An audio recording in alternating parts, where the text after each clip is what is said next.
মায়েরা, আজকে আমরা যে নারীর ঘটনা, যে ছোট্ট মেয়েটির ঘটনা বলবো বা শুনবো, তার বাবা কিন্তু খুব পয়সাওয়ালা লোক। মানে যখন কোনো বাবা মার অনেক ধনসম্পত্তি থাকে, আমরা এমনি একটা বাংলায় কথা বলি, সোনার চামচ মুখে করে ছেলেটা জন্ম নিয়েছে, সোনার চামচ মুখে করে মেয়েটা জন্ম নিয়েছেন। তা আজকে যে মেয়েটি জন্ম নিয়েছে সে সোনার চামচ মুখে করেই জন্ম নিয়েছে। মানে আদরের একটা মাত্র কন্যা, বাবা কিন্তু জমিদার। বাবা মনে মনে চিন্তা করলেন, আমার একমাত্র কন্যা, নাম আমি আদর করে রাখবো চন্দ্র শশী। একবারে চাঁদের মতো তার বদন। আর মেয়ে বলে কিন্তু দুঃখ কষ্ট পায় না। এখন অনেক বাড়িতে অনেক মায়েদেরকে দেখেছি, ছেলে ছেলে ছেলে ছেলে করে একবারে মাথা খারাপ করে দেয়, আর মেয়ে হলে মুখটা বেজার হয়ে যায়, বুকে কষ্ট পায়, কত দুশ্চিন্তা এসে যায়। মনে মনে চিন্তা করে, আমার স্বামীর যে বাড়িটা তৈরি করেছে, গাড়ি হচ্ছে, ব্যবসা তৈরি করেছে, ছেলে যদি না হয় বংশ রক্ষা করবে কে? মায়েরা, ছেলে যদি বাড়িতে জন্ম না নেয়, ব্যবসাটা কে তাকাবে, বাড়িটাকে মেনটেন করবে, হ্যাঁ, বংশটাকে রক্ষা করবে? তাছাড়া বুড়ো বয়সে খেতে দেবে কে? মেয়েরা তো খেতে দেবে না, মেয়েরা তো বিয়ে হয়ে চলে যাবে। একটা কথা আপনাদের বলে দিই, আপনার যদি কপালে খাবারটা না লেখা থাকে, আপনি 10টা ছেলের বাবা হলেও, 10টা ছেলের মা হলেও আপনি না খাবার পেয়েই কিন্তু মরবেন। আর খাবার যদি আপনার লেখা থাকে, আপনার সন্তানের প্রয়োজন হবে না। 10 মায়ের 10টা ছেলে এসে আপনাকে আদর দিয়ে আপনার মুখে অন্ন তুলে দেবে। কারণ এমনি একটা কথা আছে, বেটার বাপ হতে স্বাদ কেন চিতে, বেটা কি তোমায় করবে সুখী? শত বেটার বাবা হয়ে গেছে হাবা, রামায়ণে তার প্রমাণ দেখি। তুমি বাবা বাপ ছেলে ছেলে ছেলে ছেলে করে তুমি পাগল হচ্ছ। রাবণ রাজা ছিল, লঙ্কার অধিপতি, 1 লক্ষ বেটা, 1.25 লক্ষ নাতি, কেহ না রহিল তার বংশে দিতে বাতি। শাস্ত্রে তো তার প্রমাণ দেখি। তাহলে আপনি 10টা ছেলের মা হয়েছেন বলে আপনি অহংকার করবেন? শোনেন, বৃদ্ধাশ্রমে যে বৃদ্ধা মাটা মেরুদণ্ড বাঁকিয়ে মাথা নিচু করে 1000 লোককে আড়াল করে চোখের জলটা মোছে, সেই মায়ের বুকে কান পেতে ভেতরে যন্ত্রণার গল্পগুলো শুনে আসবেন। কোনো তার পেটের মেয়ে কিন্তু তাকে বৃদ্ধাশ্রমে পাঠায় না।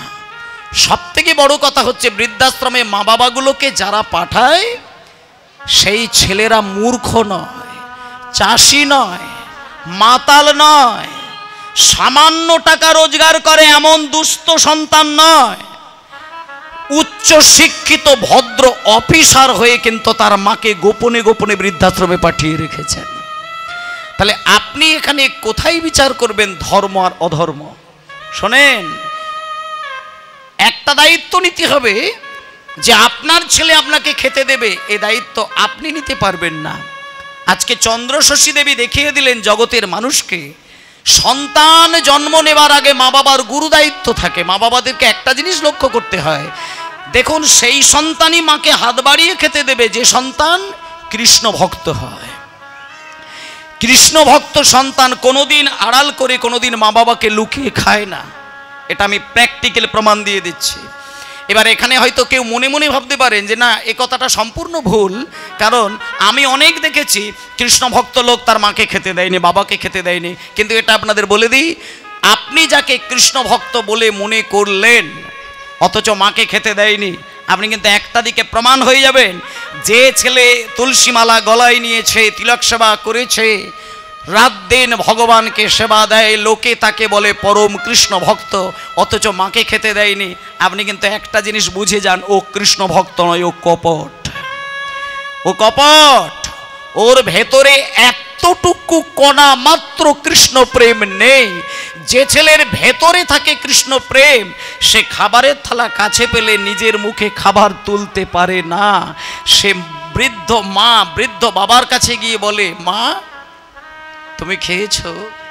বাবা তুমি খেয়েছো? এই যে মা খেয়েছে কিনা, বাবা খেয়েছে কিনা, এটা একমাত্র খোঁজ করে সদা সর্বদাই সেই তার যার ভেতরে থাকে কৃষ্ণ প্রেম। তার জন্য বাইরে থেকে কৃষ্ণের আভরণ নিতে লাগে না। তাই কৃষ্ণ ভক্ত ছেলে মা বাবাকে সেবা দেবে, এটা 100 ভাগ শাস্ত্র প্রমাণ দিয়েছেন। আর যে ছেলে মাকে অবমাননা করে সে বাইরে থেকে যতই হা কৃষ্ণ বলুক, ও কৃষ্ণ ভক্ত নয়। আজকে একজন বৈষ্ণবী মা, যিনি এক মায়ের এক বাবার এক সন্তান, কিন্তু মা বাবার মুখ নয়, সারা জগতের, সারা বৈষ্ণব জগতের মানুষের মনের মণিকোঠা আলো করে রেখেছেন। চলুন সেই মায়ের ছোট্ট কন্যা চন্দ্রশশী, একেবারে কোলের বাচ্চা। বাবা জমিদার মনে মনে চিন্তা করলো, আমার একটি মাত্র মেয়ে, আর আমার কিচ্ছু দরকার নেই, আমার ওই এক মেয়েকে আদর ভালোবাসা দিয়ে আমি বড় করব। শোনেন, এখানে যাদের বাড়িতে মা, যে বাবার কোলে মেয়ে আছে আর ছেলে আছে, তাদেরকে আমি একটা কথা বলে দিচ্ছি, শোনেন। এখানে যার বাড়িতে ছেলে মেয়ে দুই আছে, কিংবা ছেলে আছে কিংবা মেয়ে আছে, শুনুন, বাড়ির যারা ছেলে হয়, ছেলেগুলোকে খেয়াল করে দেখবেন, ছেলেগুলো তার বাবাকে খুব ভালোবাসে।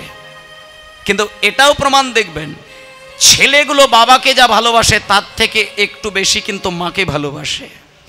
আর বাড়ির কন্যাগুলোর দিকে তাকিয়ে দেখবেন, কন্যাগুলো মাকে খুব ভালোবাসে, কিন্তু মায়ের থেকে প্রত্যেকটা বাড়ির মেয়েগুলো দেখবেন বাবার প্রতি ভালোবাসা অনেক গুণ বেশি। হরি বল। প্রত্যেকটা বাড়ির মেয়েরা বাবাকে খুব ভালোবাসেন। আজকে যে মেয়েটির কথা বলবো সেই হলো চন্দ্রশশী দেবী। ছোট্ট একটা কোলের বাচ্চা, আদর খাচ্ছে, মায়ের কোলে আদর খায়, বাবার কোলে আদর খায়।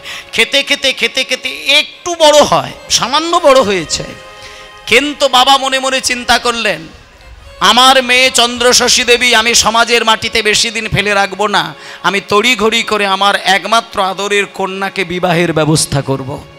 মায়েরা, নারী জীবন সার্থক হয় কখন? শোনেন, এখানে এই যে নারীগণ বসে আছেন, নারী জীবন সার্থক হয় তখন, একটা নারী যতক্ষণ না তার জীবনে বিবাহ হচ্ছে, সেই নারীর গর্ভে যখন সন্তান জন্ম না নিচ্ছে, আর সেই সন্তান একটু বড় হয়ে যখন পিছন থেকে গলাটা জড়িয়ে ধরে মা বলে ডাকলো, দেখবেন নারী জীবন যেন সেই দিনকেই সার্থক হয়ে গেল। প্রত্যেকটা নারীর জীবন পরমানন্দে ডুবে যায় সেদিন, যেদিন তার নিজের গর্ভের সন্তানটা ছোট্ট মুখে গুটি গুটি পায়ে সামনে এসে মা বলে জড়িয়ে ধরে। এটা নিজের ছেলে হলে হয়, বাইরের 10টা ছেলে কিন্তু মা বললে হবে না। তা আজকে এটা কিন্তু বাবার চিন্তা হলো, বাবা মনে মনে চিন্তা করলো, আমার একটা মাত্র কন্যা, আমার মেয়েকে আর বেশি দিন নয়, আমার মেয়ের বিবাহ দেব, আমার মেয়ের নারী জীবন আমি সার্থক করে তুলব। এই বলে তড়িঘড়ি করে নদিয়া জেলার কৃষ্ণনগর, অনেকেই জানেন, সেই কৃষ্ণনগরের একজন জমিদারের একমাত্র পুত্র, তার সঙ্গে মেয়ের বিবাহের ব্যবস্থা করে ফেললেন। হোমা তড়িঘড়ি করে তাড়াহুড়ো করে বিয়ের দিন ধার্য করলেন। ইতিমধ্যে বিবাহের দিন এসে গেল, কত আনন্দ, কত হই হুল্লোড় করে। আস্তে বাবা,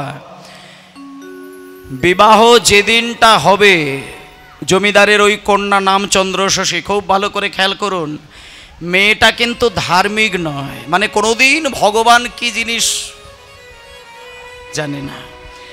এটা জানে না মানে মেয়েটার দোষ নয়, এটা তার মা বাবা কোনোদিন শেখায়নি। বাড়িতে এত টাকা, এত পয়সা, এত সোনা দানা, জমি জায়গা, মানে জমিদারের কন্যা তো, তাই বাবা তাকে বলেই না যে ধূপ নদী একটু ঠাকুরকে ডাক, একটু সন্ধ্যা প্রদীপ দে, একটু সকালবেলা শঙ্খ বাজা, সন্ধ্যাবেলায় ঘন্টা বাজা, এটা কোনোদিন বলে না। আর মেয়েটারও কোনোদিন প্রয়োজনই হয় না ভগবানকে ডাকার। দেখতে দেখতে মেয়েটাই সামান্য বড় হয়েছে। তাড়াহুড়ো করে বিয়ের দিন, সকালবেলায় কত আত্মীয় স্বজন, পাড়া প্রতিবেশী, কত মানুষজন এসে বিবাহের দিনে আনন্দ করে খাওয়া দাওয়া শুরু করলো। সন্ধ্যাবেলায় বিয়ের দিন কি হয় মায়েরা, বিয়ের পিঁড়িতে বিয়ে শুরু হবে, ব্রাহ্মণ এসেছেন, এবার মন্ত্রপাঠ শুরু হয়েছে, আস্তে আস্তে আস্তে, এই বাচ্চাগুলো সাবধানে বসবে, কথা বলবে না।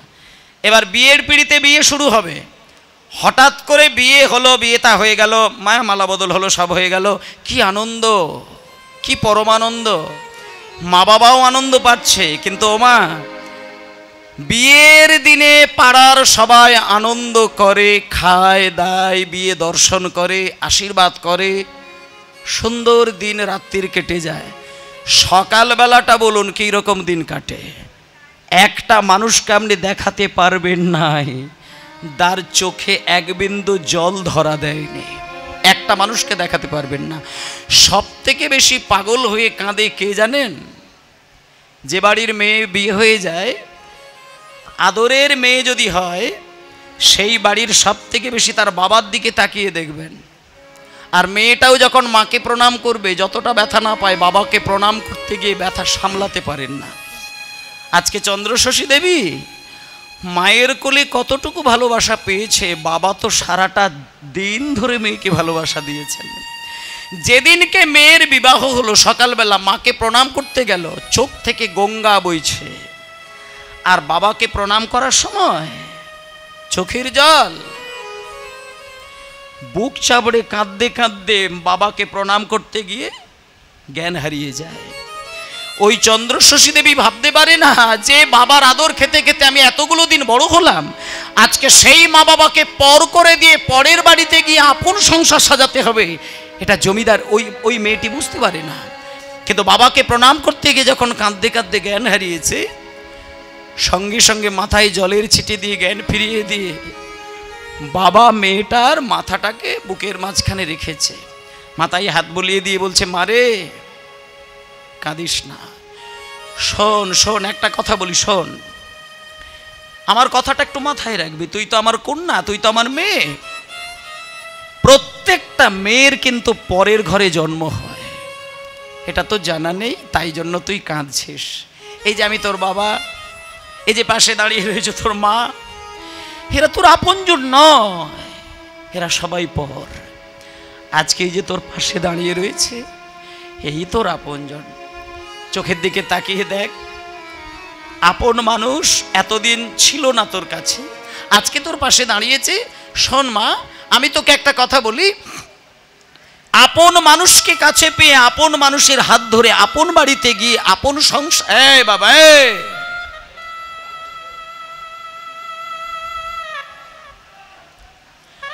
আপন ঘর সাজা। আর আমি তোকে একটা কথা বলে দিলাম, তুই তো আমার মেয়ে, নিজের মানুষকে ভালোবাসতে শেখ, নিজের সংসারকে সাজাতে শেখ। আর আমি তোর বাবা, আমার কথা বেশি চিন্তা করিস না। আর সংসারে গিয়ে বারবার মা বাবা বলে বলে যদি কাঁদিস না, সংসারের মানুষজন তোকে ভালোবাসা দেবে না। আমাদেরকে একটু ভোলার চেষ্টা কর। ওইখানে গিয়ে তোর নিজের সংসারটাকে সুন্দর করে সাজাবি, আর তোর মানুষকে ভালোবাসতে চেষ্টা করবি। স্বামী তোর একমাত্র স্বামী দেবতা, তাকে ভালোবাসা দে, আমাদেরকে ভুলতে চেষ্টা কর। হ্যাঁ, তবে একটা কথা বলতে পারি, যদি কোনোদিন তোর আমার কথা মনে পড়ে, একটু খবর দিবি, আমি তোর কাছে গিয়ে তোকে দেখা দিয়ে চলে আসব। বেরিয়ে গেল মেয়েটা। আরে বাবা, ছোট্ট মেয়ে, বেশি বড় নয়, একেবারে ছোট্ট মেয়ে, অল্প বয়সে মেয়ের বিয়ে দিয়ে দিল, মেয়েটা চলে গেল। এবার মেয়েটা শ্বশুর বাড়িতে গিয়ে, মায়েরা দেখুন, শ্বশুর বাড়ি হচ্ছে কৃষ্ণনগর, নদিয়া জেলার, জায়গাটা অনেকেই জানেন।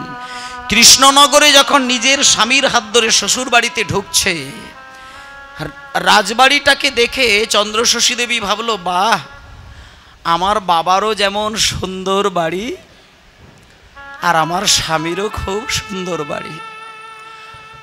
আমি প্রতিজ্ঞা করলাম, এটা যেহেতু বাবা বলে দিয়েছে আমারই সংসার, আজ থেকে আমি বাবার কথা মাথা পেতে নিলাম।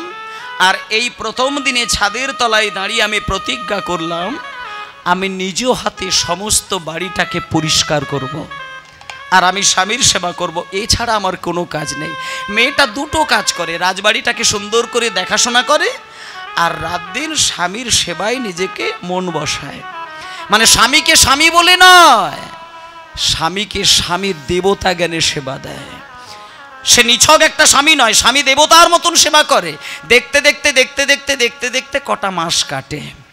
এবার মা বাবার কথাটা না মেয়েটা একটু একটু করে ভুলে গেল। মায়ের প্রতি রাত দিন যে একটা কান্না, সেটা একটু কমে গেল, বাবার প্রতি যে একটা আবেগ, সেটা কমে গেল। এবার মা বাবার কথা বেশি বেশি না করে এবার স্বামী, সংসার, সোনাদানা, শাড়ি, রাজবাড়ি, এই নিয়ে তার জীবন।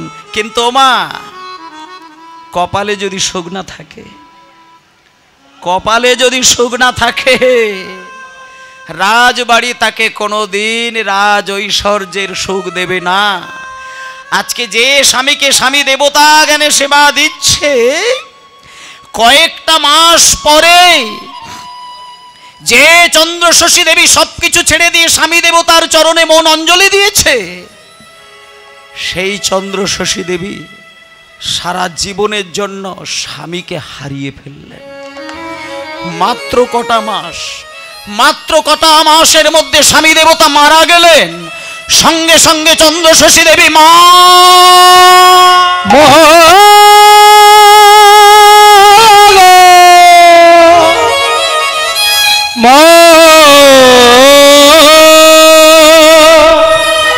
হরিব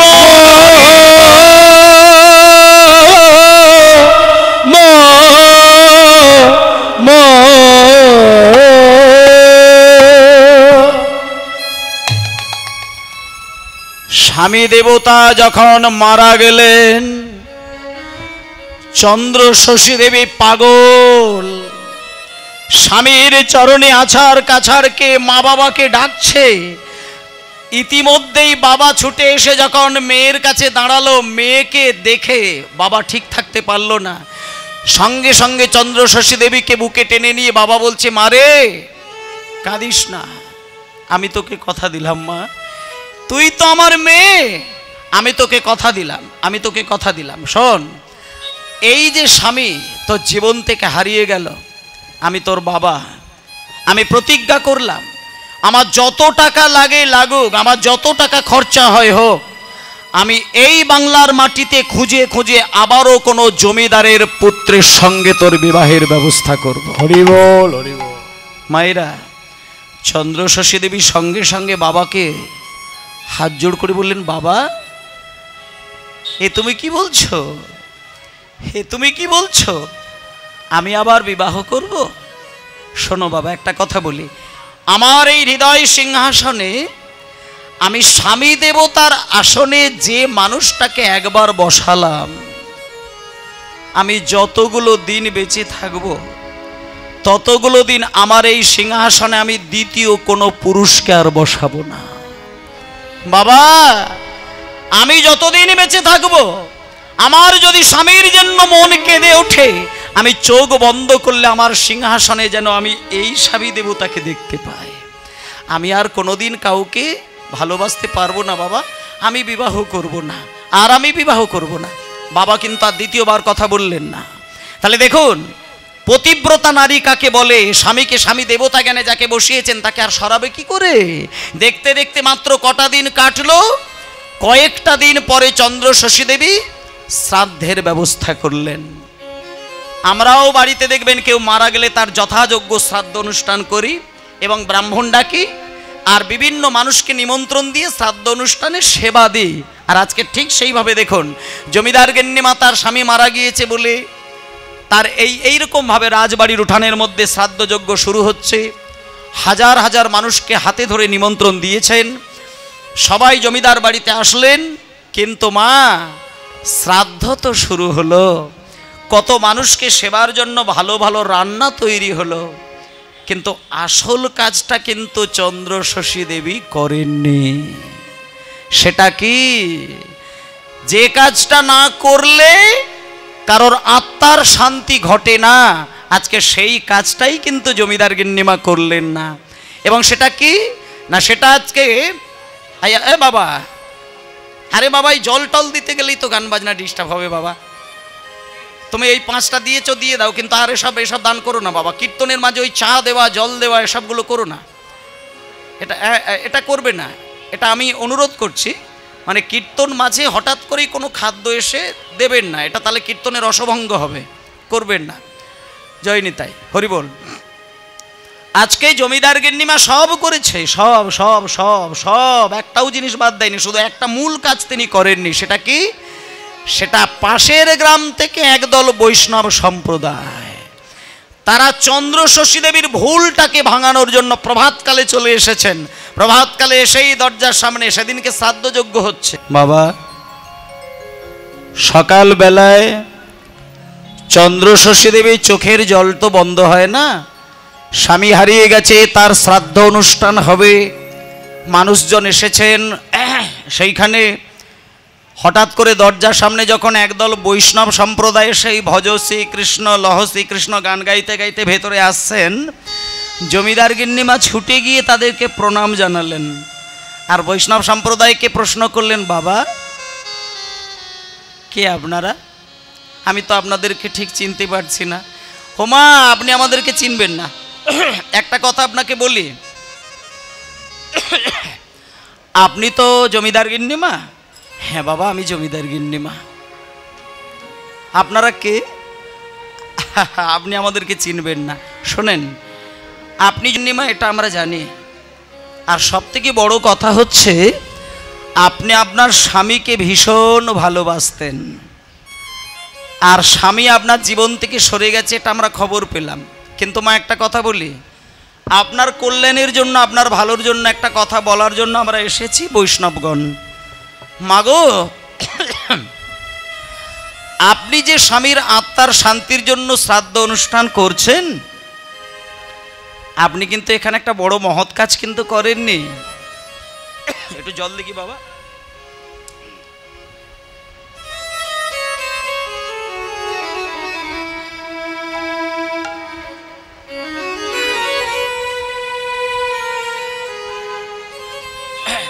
হরিবোল হরিবোল হরিবোল হরিবোল হরিবোল। বৈষ্ণবগণ বলছেন, মা আপনি স্বামীকে ভালোবাসতেন, স্বামীর আত্মার শান্তির জন্য নিজের জীবনটাকেও বলি দিলে আপনি তাতে কষ্ট পাবেন না, এটা আমি জানি।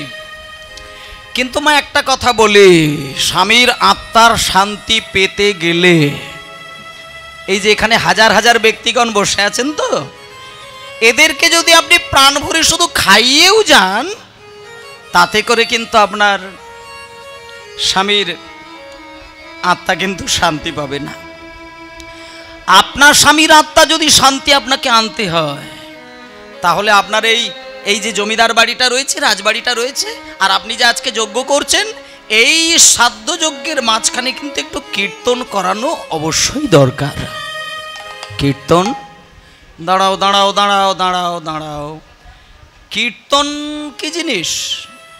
বাবা বাবা ভেতরে আসুন, ভেতরে আসুন, ভেতরে চলুন। কীর্তনটা কি জিনিস বাবা? কীর্তন তো এর আগে আমি কোনোদিন শুনি না। কীর্তন কি খায়? কীর্তন কি গায়ে মাখে?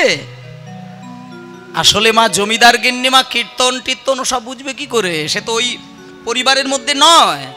যখন বলছে কীর্তনটা কি জিনিস, তখন এইবার বৈষ্ণবগণ বলছেন কীর্তনটা হচ্ছে ভগবানের নাম সংকীর্তন। মানে আপনার শ্রাদ্ধের মাঝখানে একটুখানি যদি কীর্তন গান, ভগবানের নাম গান করেন, তাতে করে আপনাকে আমি বলে যেতে পারি, নাম সংকীর্তন খোল করতাল বাজিয়ে আপনার এই রাজবাড়ির মধ্যে যদি আপনি করাতে পারেন, তাতে আমি হলপ করে বলতে পারি আপনার স্বর্গে যাওয়া যে স্বামীর আত্মা অবশ্যই শান্তি পাবে। তাই একটু হরিনামের ব্যবস্থা করুন। সঙ্গে সঙ্গে জমিদার গিন্নিমা বললেন, শোনো বাবা, হরিনাম করে আমার স্বামীর আত্মার যদি শান্তি হয়, আমি আপনাকে একটা কথা বলি, যত টাকা লাগে আমি এক্ষুনি দিয়ে দিচ্ছি, আপনি ইতিমধ্যেই হরিনামের ব্যবস্থা করুন। তাতে করে যদি আমার রাজ সর্বস্ব চলেও যায়, তাতে আমার অসুবিধে নেই। স্বামীর আত্মার শান্তির জন্য কীর্তন করানোটা যদি জরুরি হয়ে থাকে, তাহলে আমি এখনই কীর্তনের ব্যবস্থা করব, আপনি চলে যান, ইতিমধ্যেই আয়োজন করুন, যত টাকা লাগবে আমি দিয়ে দেব। ব্যাস। ওই জন্য দেখবেন আমাদের সনাতন ধর্মের কেউ মারা গেলে শ্রাদ্ধ যজ্ঞের মাঝখানে একটা দিকে কিন্তু খোল করতাল বাজিয়ে একটু কৃষ্ণ নাম কিন্তু হবেই হবে, এবং এটা অবশ্য করে বাড়িয়ে করার দরকার। এটা আমি সকলকে বলে দিচ্ছি, শ্রাদ্ধ যজ্ঞের মাঝখানে হরিনামের অবশ্যই প্রয়োজন এবং বৃহৎভাবে করার প্রয়োজন। সেটা আমরা করি না, অন্য জায়গায় ব্যয় করে দিই। কিন্তু আজকে চন্দ্রশশী দেবী সঙ্গে সঙ্গে সমস্ত মানুষজনকে বলে দিলেন, ওগো আমার এই রাজবাড়ির একটা দিকে মঞ্চ তৈরি করে ফুলের বাসর সাজিয়ে সেইখানে কীর্তনিয়াকে ডেকে কীর্তনের ব্যবস্থা করো, যত টাকা লাগবে আমি দিতে প্রস্তুত, ইতিমধ্যেই কীর্তন শুরু করো। এইবার ভক্তমণ্ডলী মায়েরা কীর্তনিয়াকে ডাকলেন, কীর্তন শুরু হবে। আস্তে করে সুন্দর করে মায়েরা শুনুন। এবার কীর্তনিয়া সেজে গুজে স্টেজে যাবেন, এমন সময় মাকে প্রণাম করতে গেছেন, মানে জমিদার গিন্নিমাকে প্রণাম করে স্টেজে যাবেন। কীর্তনিয়া মায়ের কাছে গিয়ে বলছেন, ও মা, আপনি তো জমিদার গিন্নিমা? হ্যাঁ বাবা আমি জমিদার গিন্নিমা। ঠিক আছে বাবা, আশীর্বাদ করলাম, তুমি কীর্তন শুরু করো। সঙ্গে সঙ্গে চন্দ্রশশী দেবী বলছেন, মা শোনেন, একটা কথা বলবো, ছোট মুখে বড় কথা বলবো, আপনি কিছু মনে করবেন না। আপনার স্বামীর শ্রাদ্ধ অনুষ্ঠান হচ্ছে, স্বামীর আত্মার জন্য আজকে শ্রাদ্ধযজ্ঞে হরিনাম হবে, হাজার হাজার মানুষ বসে বসে শুনবেন, আর আপনি লাভঝাপ করে বেড়াবেন, ওটা কিন্তু হবে না মা। আপনি আমার সামনে বসে হরিনাম শুনতে শুনতে যতটুকু শান্তি আপনি পাবেন, আপনার এইখান থেকেই শান্তির সেই সংকেত আপনার ভালোবাসার স্বামী স্বর্গে গিয়ে ততটুকুই কিন্তু আত্মার শান্তি পাবে। তাই জন্য আপনি লাভঝাপ করলে কিন্তু স্বামীর আত্মা শান্তি পাবে না, আপনাকে কীর্তন শুনতে হবে। এই শুরু হলো এতদিন পরে।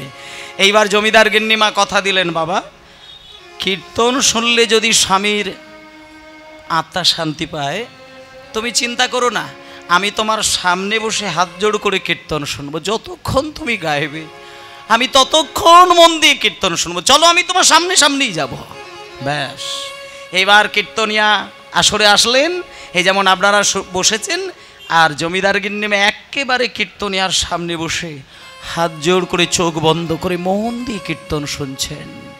আর যিনি কীর্তনিয়া তিনি কিন্তু একটা গান শুরু করলেন, খুব বিখ্যাত গান, দামেনে। আমি আপনাদের এই কঠিন পদটার মানেটা কিন্তু বলে দেবো, বুঝিয়ে দেবো। আর একটা কথা বলে দিই, মানে কীর্তন গানের মধ্যে এই যে কোমর দোলানো একটা মানে সেই নাচের গান বাজনা কিন্তু আমি করি না, আর এখানে করবও না। কারণ একটা জিনিস হচ্ছে কি, কীর্তন স্টেজে দাঁড়িয়ে দাঁড়িয়ে ধেই ধেই ধেই ধেই করে ওই সর্বক্ষণ ধরে গরম করার গান বাজনা যদি গাওয়া হয়, ওখানে আংশিকভাবে দেহ গরম হয়, কিন্তু ভক্তিটা কিন্তু বিগলিত হয় না। যে গানে দেহ দোলে, কোমর দোলে, ঘাড় দোলে, সেই গানে কিন্তু আত্মা দোলে না। আর কীর্তন গানে যদি আত্মাকে না দোলানো যায়, সেটা কীর্তন শোনা আর বাইরের কাঁচা হিন্দি গান শোনা মানেটা কিন্তু একই হয়ে যায়। আজকালকার দিনের রাসলীলা শুনতে গেলে দেখবেন একটা ভক্ত অভক্ত হয়ে যাবে, একটা মানুষ অমানুষ হয়ে যাবে, এমনভাবে রাসের নাচ গান হয়। মানে রাসের গান শুনলে মানুষ বুক চাপড়ে কাঁদতে কাঁদতে জ্ঞান হারাতে পারে। আর আজকে রাসমঞ্চে দাঁড়িয়ে, কীর্তন স্টেজে দাঁড়িয়ে যে রাস হয়, বলুন, আমি বলতে পারবো দু ধরনের মানুষ কিন্তু বর্তমানের কীর্তন আসরে দাঁড়িয়ে রাস গান শুনতে পারবে না। এক হচ্ছে 100% ভদ্রলোক যিনি হবেন, তিনি কোনোদিন রাসমঞ্চে দাঁড়িয়ে আজকের দিনের রাসলীলা কিন্তু শুনতে পারবেন না। আর যিনি গভীর অনুরাগী কৃষ্ণ ভক্ত, তিনিও কিন্তু রাসমঞ্চে দাঁড়িয়ে রাস শুনতে পারবেন না। আর আপনাদেরকে অনুরোধ করব, যে রাস নাচ গান বাজনা দেখতে গেলে চৈতন্যের আদর্শটা আপনার অজান্তেই সরে যায়, আমি আপনাদেরকে অনুরোধ করব সেই রাসমঞ্চে না থাকাই আপনার শ্রেয়। ভক্তের হৃদয় বিগলিত হয়ে যদি কৃষ্ণের উদ্দেশ্যে প্রীতি তৈরি না হয়, তাহলে সেই কীর্তন আসরে বসে থাকলে একটা ভক্তও কিন্তু অভক্ত হয়ে যায়, এটুকু আমি বলে দিতে পারি। তাই জন্য আমি এখানে যে গান বাজনাটা করব, সেখানে আবেগের জায়গাটাকে ধরে রেখে ওই ড্যান্স দেওয়ার মতন গান বাজনা কিন্তু আমি করব না। সেজন্য এখন যে পদ গানটা গাইছে, এটা হচ্ছে, আপনারা অনেকেই জানেন, যারা অনুরাগী কৃষ্ণ ভক্ত তারা এই গানটা জানেন, আমি তার বিশ্লেষণটা ছোট্ট করে বলবো। যিনি কীর্তনিয়া তিনি গাইছেন, দামেনে দামেনে দাম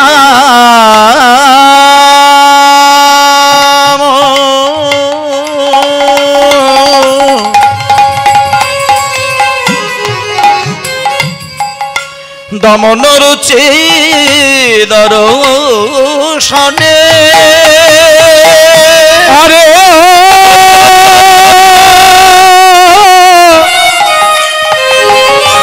দামেনে দাম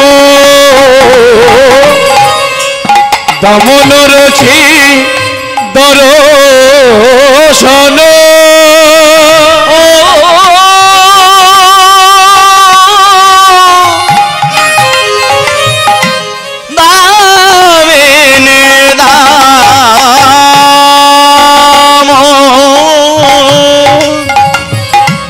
দমন রুচি দর্শনে,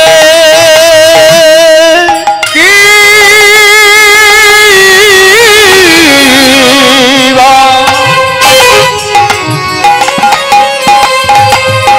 দমিরি দম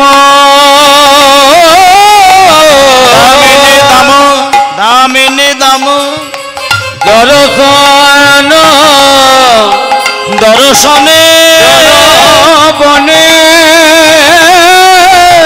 দাঁড়াও দাঁড়াও দাঁড়াও দাঁড়াও, আস্তে বাবা আস্তে। দামিনী দাম দমনরুচি দর্শনে দূরে গেও দরপক দাপ। মানে প্রত্যেকটি শব্দের প্রথম বর্ণটা হচ্ছে দ, তাই নাকি? দেখুন প্রত্যেকটা শব্দের প্রথম বর্ণটা হচ্ছে দ।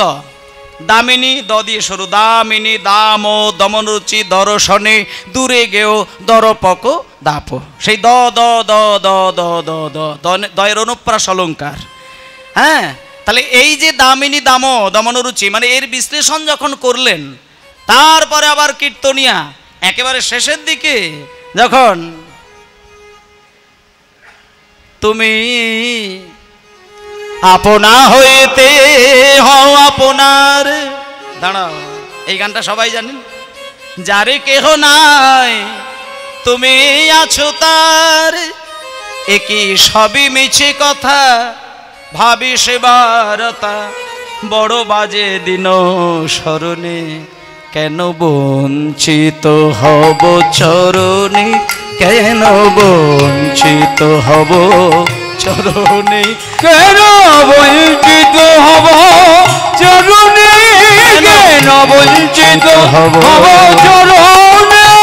আমি কত আশা করে বসে আছি পাবো, জীবনে না হয় মরণে, কেন বঞ্চিত হব চরণে, কেন বঞ্চিত হব চরণে, কেন বঞ্চিত হব চরণে। দাঁড়াও, 3টে ঘন্টা গান বাজনা হলো। হ্যাঁ, কীর্তনিয়া কীর্তন গেয়ে কীর্তন শেষ করলেন। এবার কীর্তন শেষ হলে কি করি আমরা মায়েরা? সবাই কীর্তনিয়াকে ঝাপটে পড়ে প্রণাম করি। আর আমি একটু এই প্রসঙ্গটা এলো বলে আপনাদেরকে আমি করজোরে বিনয় করে বলে যাই, আজকে কীর্তন আমার শেষ হয়ে যাওয়ার পরে মানে প্রণাম করার জন্য কেউ যেন আমার কাছে আসবেন না। আমার কাছে আসবেন, আশীর্বাদ করবেন, ভালোবাসা দেবেন, কিন্তু প্রণাম কিন্তু নয়। এটা আমি হাত জোড় করে বলে দিচ্ছি, প্রণাম আমাকে কেউ করবেন না। পারলে আশীর্বাদটুকুই দেবেন, প্রণাম নয়। ছোট বড় সকলকেই বলছে। তা আজকে যখন কীর্তনিয়া কীর্তন গান শেষ করলেন, 3 ঘন্টা পরে চন্দ্রশশী দেবী আছাড়কে কীর্তনিয়ার চরণে প্রণাম। কেন সেইটা শুনে নেন। কীর্তনিয়ার চরণ দুটো জড়িয়ে ধরে জমিদার গিন্নিমা বলছে, আচ্ছা বাবা, তুমি যে কীর্তন গানটা গাইতে গাইতে গাইতে গাইতে ওই একটা কথা বলছিলে না, যে নিতাই আর গৌর নাকি কলিযুগের ভগবান, আর ওই তুমি আর একটা কথা বললে যে এরা নাকি যার কেউ নেই, এরা নাকি তার সংসার আলো করে দাঁড়ায়। তা বাবা একটা কথা বলবো, মানে যার কেহ নাই তুমি তো আছো তার, এটা তুমি তো গান করলে। তা আমি যদি ওদের কাছে দাঁড়াই, ওদেরকে ভালোবাসি, ওদেরকে কোনোভাবে চাই, আচ্ছা ওরা কি আমার কথা শুনবে? ওরা কি আমার মনের আশা পূরণ করবে? তখন এইবার কীর্তনিয়া বলছে, আচ্ছা মা, তুমি লজ্জা পেও না, তোমাকে একটা প্রশ্ন করব। তোমার স্বামীর যা টাকা পয়সা সোনাদানা জমি জায়গা রয়েছে, আমার তো মনে হয় না যে তোমার ভগবানের কাছে হাত পেতে কিন্তু চাইতে লাগবে। আজকে তুমি কীর্তন শুনতে শুনতে হঠাৎ করে এরকম চিন্তা করলে কেন যে ভগবানের কাছে আজকে তুমি হাত পেতে চাইবে, তোমার মনের আশা পূর্ণ করবে? এটা তুমি বললে কেন? তুমি কি চাইবে? চন্দ্রশশী দেবী বলছে, বাবা তুমি আমার বাইরের কথাটাই শুনলে, একবার তুমি আমার অন্তরের ভেতরের ব্যথাটা উপলব্ধি করলে না। শোনো বাবা, তোমাকে আমি বুঝিয়ে বলি, শোনো। আমার বাবা যখন আমাকে বিবাহ দেয়, বাবা কিন্তু একটা কথা বলতেন, নারী জীবন তখনই সার্থক হয় যখন নারীর সামনে তার সন্তান দাঁড়িয়ে মা বলে বুকে জড়িয়ে ধরে। তা আমি তো জীবনে আর কোনোদিন মা ডাক শুনতে পাবো না। তা আমি শুধু একটা জিনিস বলতে চাই, ওরা তো নিতাই গৌর, ওরা তো মানুষের মনের আশা পূর্ণ করে। তা আমি যদি ওদেরকে ভগবান বলে না মনে করে, ওদেরকে যদি আমার পেটের ছেলে মনে করে ওদেরকে সেবা দিই, ওরা কি আমাকে কোনোদিন মা বলে ডাকবে না? হরি বল, হরি বল। মানে ওরা যদি একটা দিন শুধু আমাকে পিছন থেকে মা বলে ডাকে, আমার নারী জীবন তখনই ধন্য হয়ে যাবে। নিতাই গৌর, হরি বল, হরি বল, হরি বল। কীর্তনিয়া বলছেন, মা শোনেন একটা কথা বলি, নিতাই গৌরকে সন্তান জ্ঞানে ভালোবাসলে পরে নিতাই গৌর কিন্তু তাকে বেশি করে ভালোবাসা দেখায়। শোনো মা, তবে একটা কথা আমি তোমাকে সাবধান করে দিচ্ছি, জীবনে তুমি কোনোদিন ভগবানকে মানতে না, আর আজকে হঠাৎ তুমি আমার কীর্তন শুনে গিয়ে যদি তুমি ভক্ত হয়ে যাও, আর হঠাৎ আমার কীর্তন শুনে যদি তুলসী মালা গলায় নিয়ে হরি হরি করো, আমি তোমাকে বলছি তোমাকে কিন্তু আছাড় খেয়ে কাঁদতে হবে মা। তার কারণটা বলে দিই, অল্প বয়সে বিধবা হলে আর অল্প বয়সে গলায় তুলসী মালা নিলে যন্ত্রণাটা কিন্তু ধরে রাখার জায়গা পাবে না মা। তুমি কিন্তু কাঁচা বয়স, অল্প বয়স, স্বামী হারিয়েছ, হঠাৎ করে আজকে যদি তুমি রাস্তা দিয়ে হরি হরি করে কাঁদতে কাঁদতে যাও, লোকে কিন্তু তোমাকে যন্ত্রণা দিয়ে কথা বলতে পারে, সেদিন কিন্তু তুমি যন্ত্রণা রাখার জায়গা পাবে না। শোনো মা, তুমি লোক দেখানো হরি ভজন করবে না। নিতাই গৌরকে যখন তুমি সন্তান গেলে ভালোবাসতেই চাও, আমি তোমাকে শিখিয়ে দিচ্ছি, তোমার এই রাজবাড়ির মধ্যে কোনো একটা ঘর তুমি বেছে নেবে, সেই ঘরের দরজা বন্ধ করে দিয়ে প্রত্যেকটা দিন তুমি সকালবেলায় আমি একটা তোমাকে কাজ দেব, তার বাইরে কোনো কথা বলবো না, তুমি শুধু মনে মনে নিতাই গৌরের নাম করে যাও। আর নিতাই গৌরের নাম করতে করতে তাদের প্রতি যখন তোমার প্রেম আসবে, তখন তুমি দেখতে পাবে নিতাই গৌরের নাম করতে গেলেই না তোমার দু চোখ দিয়ে জল গড়িয়ে যাবে। আর যখন দেখবে নাম করতে গিয়ে তুমি কেঁদে ফেলেছ, তুমি দেখবে ওই কাঁদতে কাঁদতে কাঁদতে কাঁদতে একদিন না একদিন নিতাই গৌর তোমাকে মা বলবেই বলবে। তুমি কেঁদে যাও, তুমি ডেকে যাও, তুমি নাম নিয়ে যাও, কাউকে তুমি বলো না। ভক্তমণ্ডলী মায়েরা, যেদিনকে শ্রাদ্ধ অনুষ্ঠান মিটল, তার যজ্ঞের সমস্ত দায়িত্ব মিটে গেল, তার কয়েকটা দিন পর থেকে চন্দ্রশশী দেবী কিন্তু আর স্বামীর জন্য কাঁদে না। কি বলে কাঁদছেন? শুধু নিতাইয়ের নাম নিতে নিতে কাঁদছে। মানে শ্রাদ্ধ অনুষ্ঠান মিটে যাবার কয়েকটা দিন পর থেকে রাজবাড়িতে কোনো একটা ঘরের মধ্যে মা জননী দরজা জানালা বন্ধ করে দিয়ে তার একটাই কথা, আর কোনো কথা নেই। মানে অনেক কথা বলতে চাইছে, কিন্তু কথা যেন গলা থেকে আর আসে না, শুধু একটাই কথা বলে, আর অবিরহ অশ্রুধারা গড়িয়ে যায়। দরজা বন্ধ করে দিয়ে, জানালা বন্ধ করে দিয়ে জমিদার গিন্নিমা আসতে শুধু একটাই কথা, নিতাই আমার প্রাণ, গৌর আমার প্রাণ, নিতাই আমার প্রাণ, গৌর আমার প্রাণ, আর কোনো কথা বলতেই পারছে না। হঠাৎ করে সকালবেলায় দরজায় ধাক্কা দিয়ে দরজাটা খুলে দিলেন কে? নায়েব মশাই। মানে যে জমিদার মারা গিয়েছেন ওনারই ডান হাত বাম হাত আর কি, সমস্ত কর্ম করেন যিনি, তিনি নায়েব মশাই। তা নায়েব মশাই এসে দরজায় ধাক্কা দিয়ে জমিদার গিন্নিমাকে ডাকলেন। জমিদার গিন্নিমা দরজার সামনে বাইরে বেরিয়ে এসে নায়েব মশাইকে বলছেন, নায়েব মশাই, আপনি সকালবেলায় দরজার সামনে ধাক্কা ধাক্কি করে আমাকে ডাকছেন, কেন ডাকছেন? ভেতরে আসুন। নায়েব মশাই বলছেন, মা, ও মা, একটা কথা শুধু আপনাকে আমি বলতে চাই, জমিদার মশাই যে মারা গিয়েছেন, আচ্ছা মা, এই দুঃখটা কি শুধু আপনার একার? কেন এই দুঃখটা আমার নয়, এই রাজ্যবাসীর নয়? জমিদার মশাই মারা গিয়েছে, এতে হাজার হাজার মানুষ কাঁদছে, কিন্তু মাগো একটা কথা আমি বলতে চাই, আপনি যদি স্বামীর বিরহে কাঁদতে কাঁদতে কাঁদতে কাঁদতে পাগল হয়ে যান, আপনি কি খেয়াল করেছেন জমিদারিটা সামলানোর মতন দ্বিতীয় ব্যক্তি আর কেউ থাকবে না? মা, জমিদার মশাই আমার হাতে ধরে কিন্তু দুটো কথা বলে গিয়েছিল। আমাকে হাতে ধরে বলেছিলেন, নায়েব মশাই, আপনার জমিদার গিন্নিমা যেন এই দুটো কথা না শোনে, না কোনোদিন জানতে পারে। তাও মা, আজকে যেহেতু জমিদার মশাই মারা গিয়েছেন, তাহলে আমি মনে মনে চিন্তা করলাম, যে দুটো কথা আমি কোনোদিন আপনাকে এতদিনে শোনাইনি, আজকে আমি জোর করে আপনাকে দুটো কথা শোনাতে চাই। আপনি কি শুনবেন? আস্তে আস্তে আস্তে আস্তে বাবা, ও বাবা, আস্তে। আপনাকে আমি দুটো কথা শোনাতে যাই, আপনি কি শুনবেন? সঙ্গে সঙ্গে চন্দ্রশশী দেবী বলছেন, আচ্ছা নায়েব মশাই, আমার স্বামী আমাকে গড়ে জীবনে কিন্তু কোনো কাজ করেননি, আমি যতটুকু জানতাম যে আমার স্বামী কোনোদিন কোনো কাজ কিন্তু আমাকে না জানিয়ে করেননি, কিন্তু এমনও কি দুটো কাজ আছে যেটা আমার জানা হয়নি? নায়েব মশাই বলছেন, শুনুন মা, আমাকে দুটো কথা বলতেই হবে, যেটা আমার বলার অধিকার ছিল না, তবে আজকে যেহেতু তিনি চলে গেছেন আমি জোর করে সেটা বলবো। এক নম্বর কথা হচ্ছে, এই যে নদিয়া জেলা, হাজার হাজার বিঘে জমির মালিক তিনি, ওই জমিদার মশাই এই নদিয়া জেলা ছাড়াও বীরভূম জেলা, এখানে আমি আপনাদেরকেও বলছি, আপনারা যদি কোনোদিন বীরভূম জেলায় বেড়াতে যান, সেখানে তারাপীঠ মায়ের মন্দিরে অনেকে বেড়াতে গেছেন। তারাপীঠ মায়ের মন্দিরে বেড়াতে গেলে সিউড়ি বলে একটি জায়গা রয়েছে, সেই সিউড়ির পাশেই একটা গ্রামের নাম আমি বলছি, যে গ্রামটির নাম করদা গ্রাম।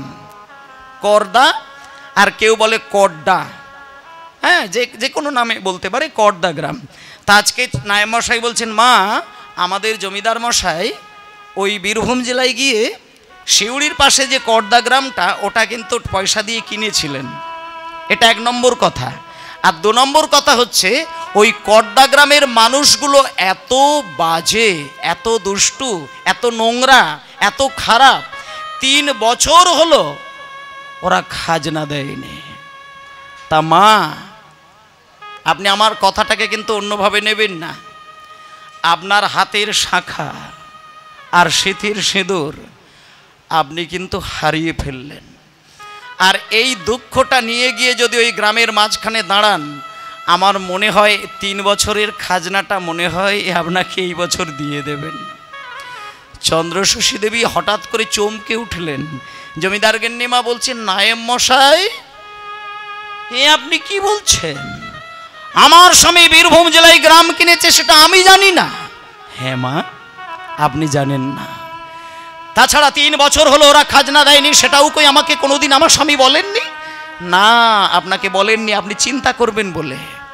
তা মা, আপনি অত শত চিন্তা করা দরকার নেই, আপনি চলুন, এক্ষুনি ওই গ্রামের মাঝখানে দাঁড়িয়ে আপনি বলবেন, যাতে করে 3 বছরের খাজনাটা দিয়ে দেয়, নচেত জমিদারি সামলানো যাবে না। সঙ্গে সঙ্গে জমিদার গিন্নিমা হাত জোড় করে বললেন, নায়েব মশাই, আপনি একটা কাজ করুন, পালকিটাকে সুন্দর করে সাজান, আমি পালকির ভেতরে করে করদা গ্রামে যাব।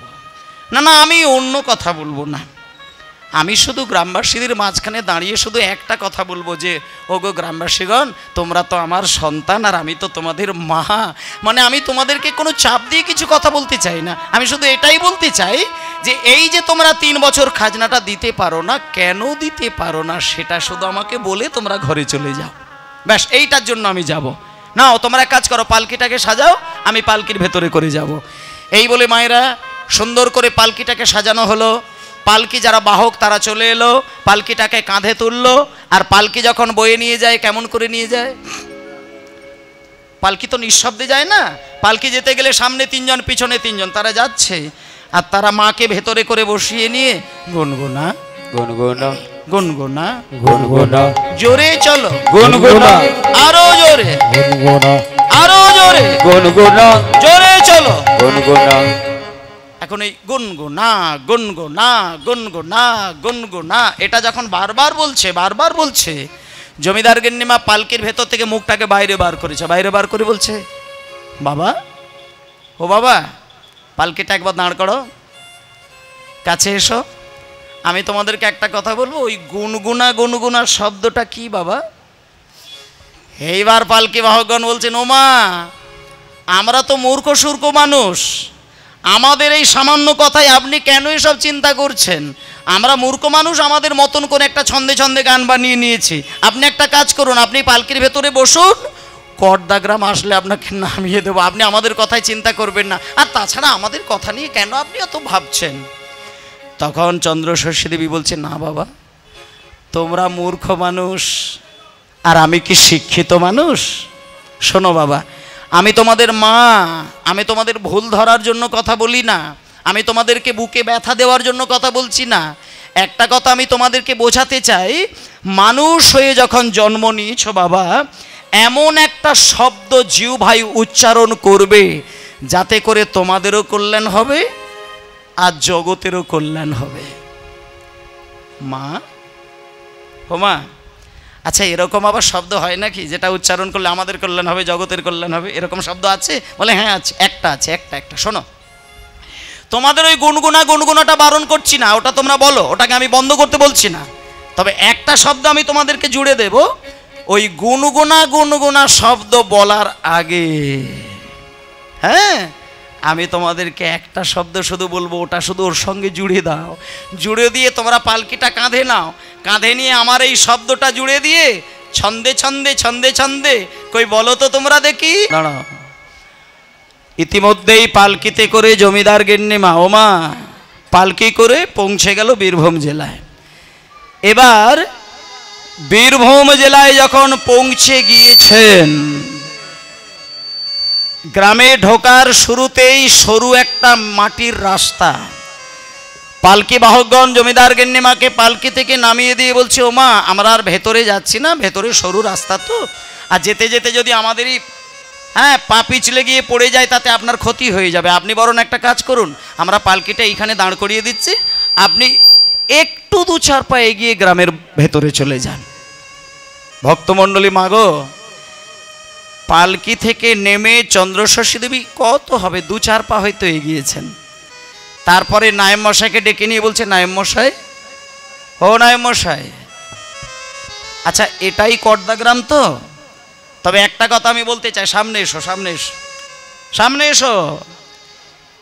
এটাই যদি কর্দা গ্রাম হয়ে থাকে, আর এটাই যদি রাস্তা, এই মানে কর্দা গ্রামে যাওয়ার মূল রাস্তা হয়ে থাকে, তাহলে রাস্তার ধারে এত বড় একটা গর্ত কিসের? যে পথ দিয়ে মানুষ যাতায়াত করে সেই পথের মাঝখানে এত বড় একটা গর্ত কিসের এলো? এর আগে আপনি তো এসেছেন, তাহলে রাস্তার ধারে এত গর্ত, এত বড় গর্ত আপনি দেখেননি? সঙ্গে সঙ্গে নায়েব মশাই হাত জোড় করে বলছেন, মা এই রাস্তার ধারে এত বড় গর্ত, আসলে মা একটা কথা বলি, এটা কিন্তু গর্ত ছিল না। আমি যতবার এই পথ দিয়ে যাতায়াত করেছি, আমি কিন্তু এখানে দেখেছিলাম না একটা মা মাটির গোল ঢিবি, কি সুন্দর একটা চমৎকার মাটির ঢিবি। লোকে পরিশ্রান্ত হয়ে গেলে রাস্তা দিয়ে যেতে যেতে যদি কারোর কষ্ট হয়, এই ঢিবির ওপরে কয়েক সেকেন্ড যদি কেউ বসে দাঁড়ায়, তার সব যন্ত্রণা দূর হয়ে যায়। তা মা, আমি যতবার এই পথ দিয়ে হাঁটাহাঁটি করেছি, আমি কিন্তু এখানে গর্ত দেখেছিলাম না, আমি এখানে দেখেছিলাম একটা মাটির গোল ঢিবি, যাতে লোক যাতায়াতের কালে এখানে বসে বিশ্রাম নিত। আর আজকে আমি দেখতে পাচ্ছি মাটিটা খুঁড়ে দিয়ে লোকে গর্ত করে দিয়েছে। আমার মনে হয় মা এই গ্রামবাসী তো ভালো নয়, সেই জন্য এরা বোধহয় ওই চক্রান্ত করে গর্ত খুঁড়ে দিয়েছে, যাতে করে আমরা যেতে গিয়ে পা পিছলে গিয়ে গর্তের ওপরে পড়ে যাই। কিছুদিন আগে আপনার স্বামী মারা গিয়েছে, আর আজকে আপনি মারা যাবেন, তাতে করে খাজনাটা আর দিতে হবে না। জমিদার গিন্নিমা বলছেন, নায়েব মশাই আপনাকে আমি একটা কথা বলি, কারোর সম্পর্কে কোনো কিছু না জেনে মন্তব্য করা ঠিক নয়। আমরা তো গ্রামবাসীদের কাছে এসেই গেছি, তাহলে কেন খাজনা দিতে পারি না এটা তো গ্রামবাসীদেরকে জিজ্ঞেস করলেই হয়ে যায়। আর তাছাড়া গর্তটা কেন করেছে, মাটি কেন খুঁড়ে দিয়েছে, গোল ঢিবিটা কেনই বা সরিয়ে দিলেন, এটা গ্রামবাসীদেরকে জিজ্ঞেস করলেই তো সব থেকে ভালো উত্তর পাওয়া যাবে। নায়েব মশাই আপনি কারো সম্পর্কে বাজে কথা না বললেই বোধহয় ভালো হয়, আপনি চুপ করে থাকুন, চলুন আমার সঙ্গে চলুন। এই বলে মা ধীরে ধীরে গ্রামের মধ্যে মা জননী প্রবেশ করে গেলেন। শোনেন, আজকে আপনাদের কাছে যে পালাটা বা যে লীলাটা বা যে ঘটনাটা শোনাচ্ছে, এটা কিন্তু কোনো বানানো গল্প নয়। এর সত্য প্রমাণ যদি আপনারা পেতে চান, যদি দর্শন করতে চান, আমি ঠিকানা দেব, আপনারা দেখে নিজে চোখে আপনারা দেখে আসবেন। সেই কর্দা গ্রাম এখনো রয়েছে, এবং যখন গ্রামবাসীদের মাঝখানে জমিদার গিন্নিমা প্রবেশ করে গেলেন, জমিদার গিন্নিমা সবার প্রথমে যেটা বললেন, ওগো গ্রামবাসীগণ, আমি তোমাদের মা গো, তোমরা সবাই আমার কাছে এসে দেখা করো, আমি তোমাদের সঙ্গে একটা কথা বলতে চাই। আমি শুধু তোমাদেরকে জানতে চাই কেন তোমরা খাজনা দিতে পারোনি, এর বাইরে আর কথা বলতে চাই না। এই দেখুন মা, এখনকার দিনে যেমন পঞ্চায়েত রয়েছে, তখনকার দিনে পঞ্চায়েত ছিল না, তখনকার দিনে ছিল গ্রামের ভেতরে যিনি সব থেকে জ্ঞানীমানী মানুষ তিনি হবে গ্রামের মোড়ল সাহেব। মোড়ল মশাই থাকতে না তখনকার দিনে, মোড়ল মশাইয়ের ওপরেই গ্রামটা দায়িত্ব থাকতো, বিচারের দায়িত্বটা থাকতো। এবার চন্দ্রশশী দেবী গ্রামের মধ্যে যেই প্রবেশ করে গেছে, হাজার হাজার মানুষ গ্রামবাসীগণ মাকে একেবারে প্রণাম করে গোল করে ঘিরে দাঁড়িয়েছেন। আর যিনি মোড়ল সাহেব তিনি মায়ের কাছে এসে মাকে প্রণাম করে হাত জোড় করে বলছেন, মা আপনি তো আমাদের গ্রামবাসীদের সবাইকে দেখতে পাচ্ছেন, আপনি একটা কাজ করুন, আপনি আমাদের কাছে এসে কি বলতে চান এবার আপনি বলুন, আমি আপনাকে উত্তর দেব, আপনি বলুন কি বলতে চান। চন্দ্রশশী দেবী বলছেন, বাবা আমাকে এই নায়েব মশাই বললেন তোমরা নাকি 3 বছর খাজনা দিতে পারোনি, তা আমি তো তোমাদের মা, আমার কাছে তোমাদের লজ্জা পাওয়ার কোনো ব্যাপার নয়, আমি তোমাদের মা, তোমরা আমার একেবারে পেটের ছেলের মতন। তা তোমরা আমাকে একটা কাজ করো, তোমরা বলো তো কেন তোমরা 3 বছরের খাজনা দিতে পারোনি। আর একটা কথা বলতে চাই, তোমরা তো চাষিবাসী মানুষ, আর আমি তোমাদের মা হয়ে একটা জিনিস বলতে চাই, চাষিদের যদি ফসল নষ্ট হয়ে যায়, আমি অন্তত এইটুকু জানি একটা চাষির যদি চাষ নষ্ট হয়ে যায় চাষি কিন্তু মারা যায়। তা আমি তোমাদের মা, সন্তানের ব্যথা আমি বুঝি, চাষ যদি চাষি ঘরে না তুলে নিয়ে যেতে পারে সেই চাষি মরে যায়।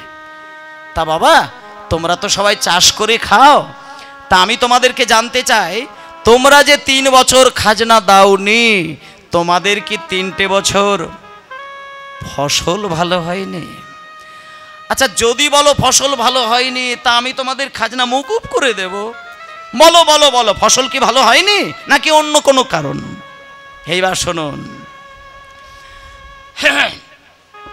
মোড়ল সাহেব বললেন, মা আপনার পাশেই দাঁড়িয়েছেন নায়েব মশাই, আপনি নায়েব মশাইকে একবারটি জিজ্ঞেস করুন তো, একবার জিজ্ঞেস করুন, উনি আমাদের গ্রামে যতবার এসেছেন জেনে নিন উনি দাঁড়িয়ে রয়েছেন পাশে, কোনোদিন কি আপনার মতন হাত জোড় করে উনি জিজ্ঞেস করেছেন কেন খাজনা দিতে পারি না? আমাদের কাছে প্রথমেই এসে ছড়ি ধরে বলেছে খাজনা দাও। আর আমরা যখন নিজেদের দুঃখের কথাটা বলতে চেয়েছি, কেন আমরা খাজনা দিতে পারি না, যখন আমরা সবিস্তারে বলতে চাইছি, উনি কোনো কথা না শুনে আমাদেরকে মারধর শুরু করে দিয়েছেন। তা মা এই আপনি একমাত্র ব্যক্তি এই প্রথম এলেন যিনি আমাদের পাশে দাঁড়িয়ে খাজনা কেন দিতে পারি না সেটা হাত জোড় করে মাথা নত করে জানতে চাইছেন। ও মা এইবার আমি আপনাদেরকে, আমরা সবাই আপনাকে বলি কেন খাজনা দিতে পারি না। শুনুন মা, আপনি যে বললেন ফসল, একটা কথা বলি, আপনার আশীর্বাদে আর ভগবানের কৃপায় যে 3টে বছর আমরা খাজনাটা দিতে পারি না, সেই 3টে বছরই ফসল আমরা প্রত্যেকটা গ্রামের যারা চাষি যত ফসল আমরা পাবার আশা করেছিলাম তার থেকে 10 গুণ বেশি ফসল আমরা ঘরে নিয়ে এসেছিলাম।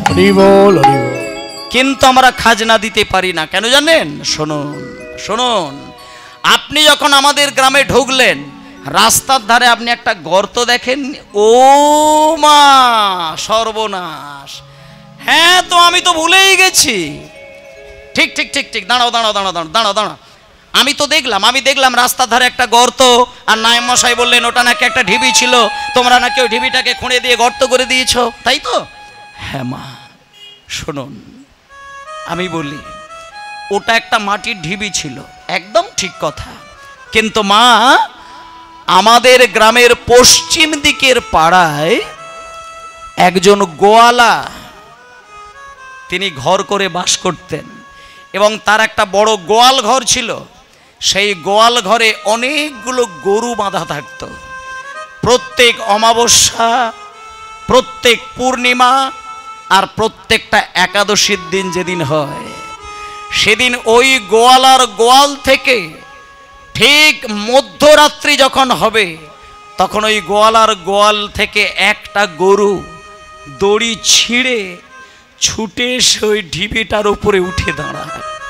মাগো ঢিবিটার উপরে গরুটা যখন উঠে দাঁড়ায়, সে নড়ে চড়ে না, নীরব হয়ে দাঁড়িয়ে থাকে।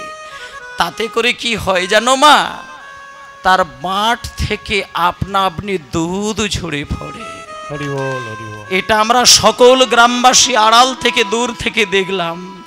যখন আমরা সবাই মিলে দেখতে পেলাম গরুটা দাঁড়ানোর সঙ্গে সঙ্গে তার বাঁট থেকে দুধ ঝরে ঝরে ঢিবিটা ভিজে যায়, সারা গ্রামবাসীগণ আমরা ঠিক করলাম ঢিবির ভেতরে কি আছে দেখার।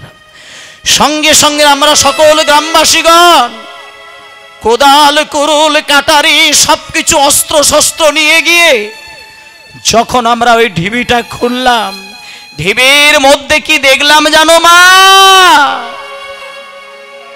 ঢিবির মধ্যে নিতাই গৌরের মূর্তি রাখা ছিল। হরি হরি বল। নিতাই গৌরের মূর্তি রাখা ছিল।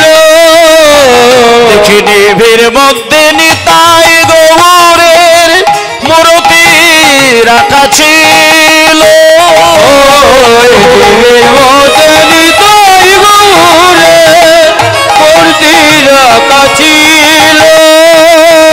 তাহা দেখি নয়নার মন জোড়াইল। হরি হরি হরি মোহন জুড়াইল। তাহা দেখি নয়ন মন জুড়াইল।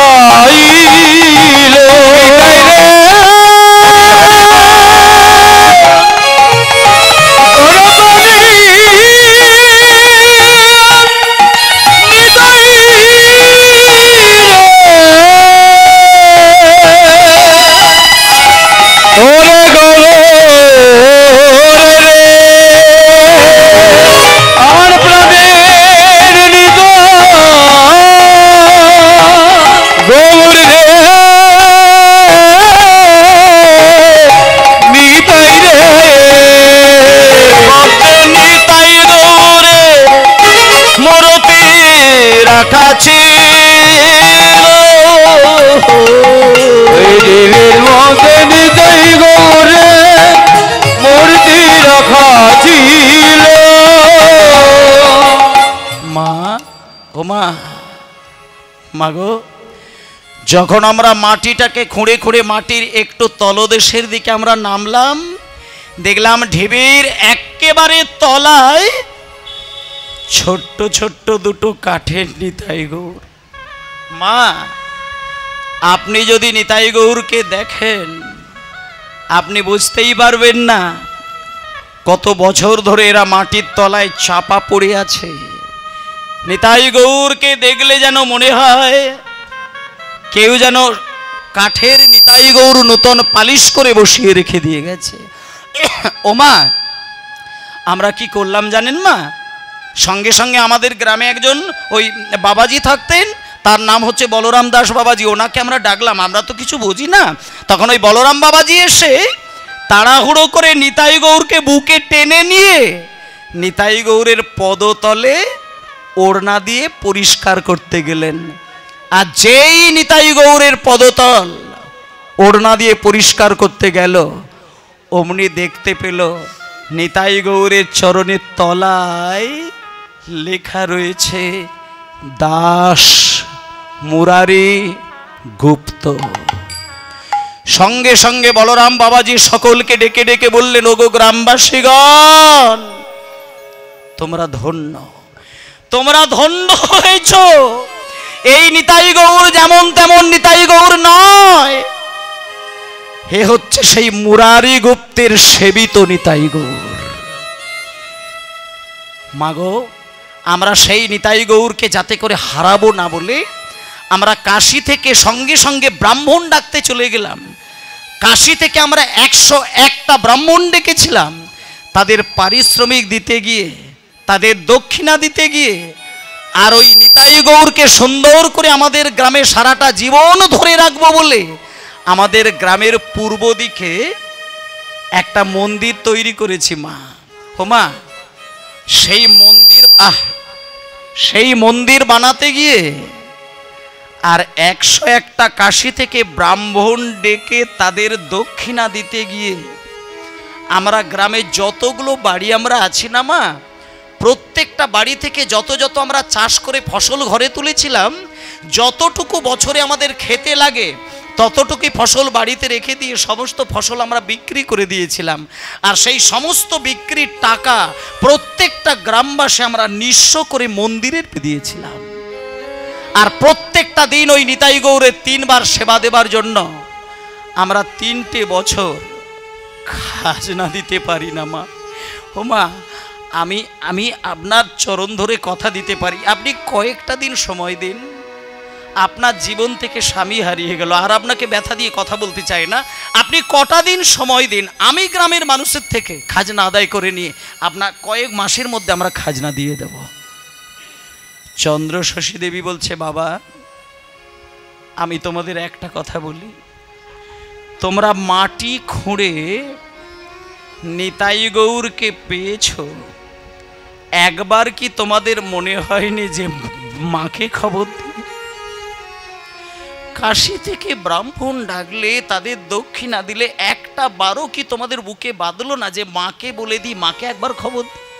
শোনো শোনো শোনো শোনো, ঠিক আছে ঠিক আছে, তোমরা ভালো কাজই করেছ, তবে একটা কথা আমি বলে দিই, যে নিতাই গৌরের মন্দির বানাতে গিয়ে, যে নিতাই গৌরের সেবা রক্ষা করতে গিয়ে, যে নিতাই গৌরের প্রতিষ্ঠা করতে গিয়ে ব্রাহ্মণের দক্ষিণা দিতে গিয়ে তোমরা 3টে বছর খাজনা দিতে পারোনি, আমি তোমাদের মা হয়ে কথা দিলাম বিগত 3 বছরের খাজনা তোমাদের আর কোনো দিন দিতে হবে না, বরং আগামী 3 বছরের খাজনা তোমাদের মুকুব করে দিলাম। কিন্তু বাবা, তোমাদের নিতাই গৌর কেমন হয়েছে আমাকে একবার হাত ধরে তোমাদের মন্দিরে নিয়ে চলো, আমি শুধু একটা বার দেখবো সেই নিতাই গৌর কেমন। আমি কীর্তনিয়ার মুখে শুনেছিলাম নিতাই গৌরের কথা, এরা কি সেই নিতাই, এরা কি সেই গৌর? আমাকে একবারটি দেখাবে চলো বাবা, একবার দেখাবে চলো।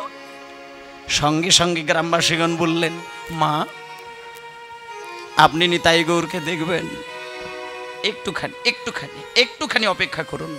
নিতাই গৌরকে দেখতে গেলে আপনাকে একটু বাগান বাড়িতে বিশ্রাম নিতে হবে, অপেক্ষা করতে হবে। যখন ঠিক সন্ধ্যা নামবে, আমাদের নিতাই গৌরের মন্দির 3টে টাইম খোলা থাকে, সকালবেলায়, দুপুরবেলা, সন্ধ্যাবেলায়, এরপরে কিন্তু আমরা বন্ধ করে দিই। আর যখন সন্ধ্যাবেলায় আমাদের আরতি হয় না মা, আমাদের গ্রামবাসী নয় 10টা গ্রামের লোক এসে হাজার হাজার ভক্ত পাগল হয়ে দর্শন করেন। তাই মা আপনি একটা কাজ করুন, আমাদের মন্দিরের পিছনে একটা বাগান বাড়ি রয়েছে, ওইখানে আপনি বিশ্রাম নেবেন, চলুন। ঠিক সময় যখন হবে আপনাকে ডেকে নিয়ে এসে দাঁড় করিয়ে দেখাবো, আপনি শুধু নিতাই গৌরকে দেখলে না পাগল হয়ে যাবেন, যেন মনে হবে সাক্ষাৎ নিতাই গৌর আমাদের সামনে দাঁড়িয়ে রয়েছে। ও মা আপনি বাগান বাড়িতে বিশ্রাম নেবেন, চলুন। এই বলে মাকে নিয়ে গিয়ে বাগান বাড়িতে কিছুক্ষণের জন্য শুইয়ে দিলেন। তারপরে দুপুর গড়িয়ে বিকেল গড়িয়ে ঠিক সন্ধ্যাটা যখনই নেমেছে, যখন আরতি শুরু হয়ে গেছে, কিবা ভালি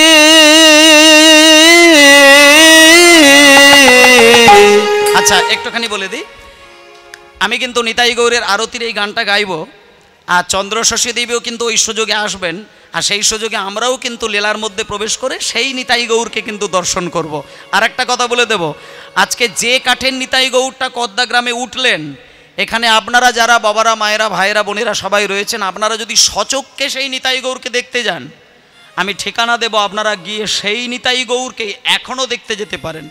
এখনও কিন্তু সেই নিতাই গৌর হাত তুলে বৈষ্ণবদের কাছ থেকে সেবা পাচ্ছেন। এবং সেটা কোথায় আমি শেষকালে ঠিকানাটা দেব। এখন আরতির একটা গান গাইব, আর সেই সময় আপনারা একটু মায়েরা বিশেষ করে উলুধ্বনি, হরিধ্বনি, শঙ্খধ্বনি, জয়ধ্বনি একটু দেবেন। নিতাই গৌরের আরতি শুরু হচ্ছে। কিবা ভালে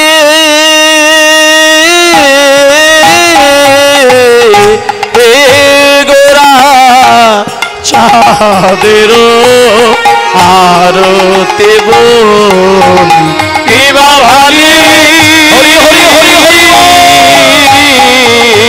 হরি গোরা চাঁদের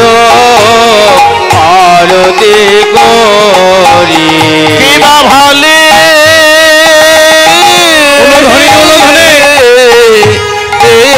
গোরা চাঁদের আরতি কিবা ভালি গোড়া তাদের আরতি করি আর বাজে সংকীর্তনে সমধুর ধ্বনি আর বাজে কীর্তনে সমধুর ধ্বনি বাজে কীর্তনে সমধুর ধ্বনি শঙ্খ ও বাজে ঘন্টা বাজে বাজে করতাল শঙ্খ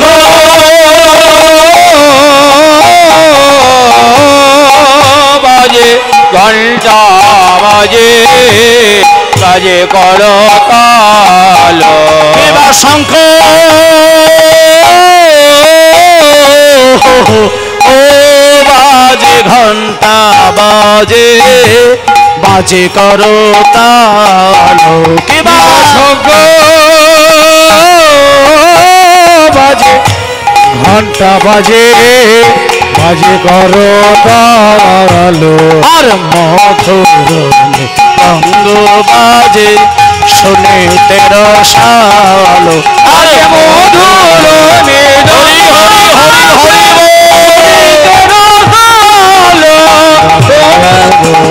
রঙ্গ বাজে বাজে সংকীর্তন বলি আজ মেনে তারাই বাজে আজ মেলে তারাই বাজে বলি আজ মেনে তারাই বাজে ওই আজ মেলে তারাই বাজে সেই ব্রজে যারা বেজেছিল আজ মেলে তারাই বাজে ওই না বোঝে যারা বেজেছিল আজ মেলে তারাই বাজে সেই ব্রজে যারা বেজেছিল আজ বেনে তারাই বাজা বোঝে যারা বেজেছিল আজ মেলে তারাই বাজে সেই ব্রজে যারা বেজেছিল মদন গোপালের আরতি কালে হরি হরি যারা বেজেছিল মদন গোপালের আরতি করে যে যারা বেজেছিল মদন গোপালের আরতি করে যে যারা বেজেছিল আজ মেলে তারাই বাজে বাজে সংকীর্তনে সমধুর ধ্বনি আর আর মধুর কীর্তনে মধুর ধ্বনি মধুর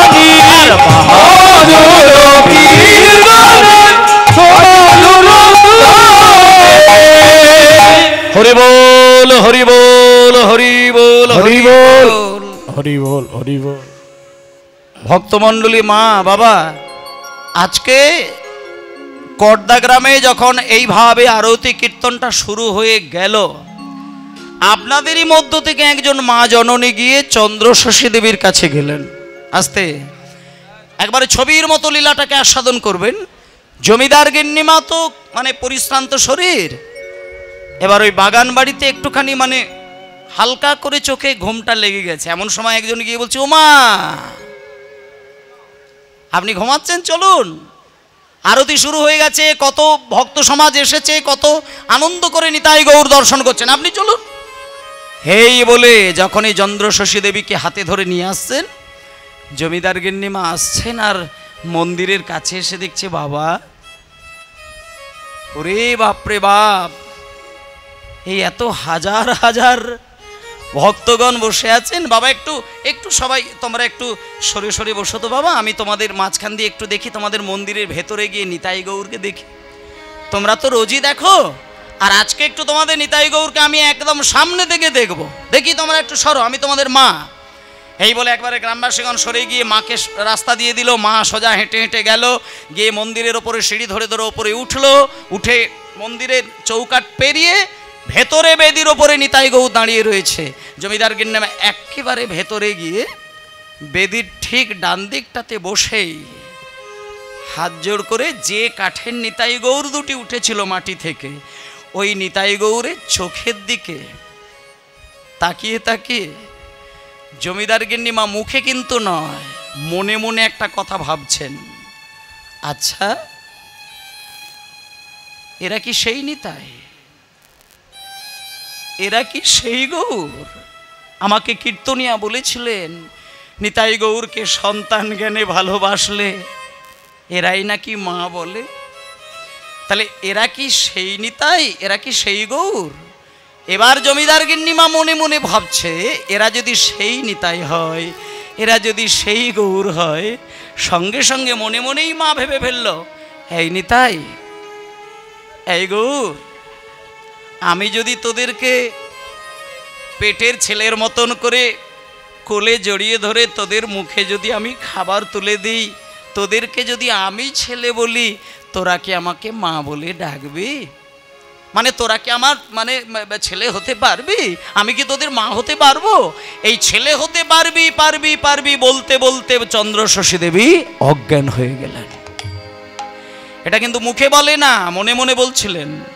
এবার হঠাৎ করে যখন গ্রামবাসীগণ দেখলেন মা পড়ে গেছে, মাথায় জলের ছিটি দিয়ে জ্ঞানটা ফিরিয়ে দিয়েছেন। ফিরিয়ে দেওয়ার সঙ্গে সঙ্গেই হাত জোড় করে বলছেন, এ কি, এ কি, আমি কি ভাবছিলাম যে হতভাগিনীর জীবন থেকে স্বামী চলে যায় আর তার জীবনে ভগবান হবে ছেলে? না না না না না, হতে পারে না, হতে পারে না। ঠাকুর তোমরা ভগবান, তোমাদেরকে নিয়ে আমি কি বাজে একটা কথা চিন্তা করলাম। ঠাকুর তুমি কিছু মনে করো না, আসলে অল্প বয়সে স্বামী হারিয়েছি তো, ওই জন্য আমার মাথা ঠিক নেই, ওই জন্য তোমাকে নিয়ে খুব বাজে কথা বলেছি। ওগো তোমরা আমাকে এইখান থেকে শিগগিরই নিয়ে চলো, আমি এখানে যত বেশি থাকবো নিতাই গৌরের প্রতি তত বেশি দুর্বল হয়ে যাব, আমার এই জায়গাটা আর একদম ভালো লাগছে না। সঙ্গে সঙ্গে জমিদার গিন্নিমাকে নিয়ে গিয়ে বাগান বাড়িতে আবার শুইয়ে দিলেন। তখন কটা বাজবে? সন্ধ্যা 7টা হবে। 7টা থেকে 8টা বাজলো। বাগান বাড়িতে শুইয়ে দিয়েছে, 9টা বাজলো। জমিদার গিন্নিমা ভাবলো আজকে রাত্রিটা আমি কোনো রকমে কাটিয়ে দিয়ে সকাল হলে আর আমি এখানে থাকবোই না, সোজা আমার কৃষ্ণনগরে চলে যাব। এখানে যত বেশি থাকবো নিতাই গৌরকে নিয়ে এত বাজে বাজে কথা আমি ভাবছি। একটা মেয়ের জীবন থেকে যদি স্বামী মরে যায়, তার জীবনে ভগবান ছুটে আসবে, হতে পারে নাকি? না না না না না, হতে পারে না। এই বলে রাত্রির 9টা বেজে গেছে, রাত্রির 10টা বেজে গেছে, রাত্রির 11টা বেজে গেছে, রাত্রির 12টা বেজে গেল, 1টা বেজে গেল। মা আইঢাই করছে, ঘুম কিন্তু মায়ের আসেনি।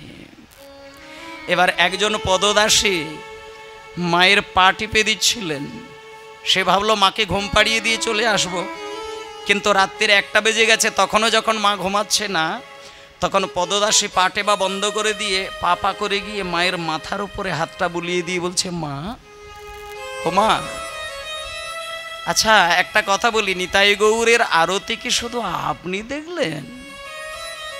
আমিও তো দেখলাম, গ্রামের সবাই তো দেখলো, কিন্তু কই তাদের তো এরকম হচ্ছে না। মা আপনি কেন ঘুমাতে পারছেন না? আপনি শুধু এদিক ওদিক আই ঢাই অস্থির হয়ে উঠছেন, আপনি একটু ঘুমান না। এই তো আপনার পা টিপে দিচ্ছি, আপনার মাথা চুপ কর, বেরিয়ে যা, আমার ঘর থেকে বেরিয়ে যা, আমার ঘরের প্রদীপটা নিভিয়ে দে, ঘরটা অন্ধকার করে দে। তুই তখন থেকে ভাবছিস আমি ঘুমিয়ে পড়লে তোর খুব ভালো হয়, তাই না?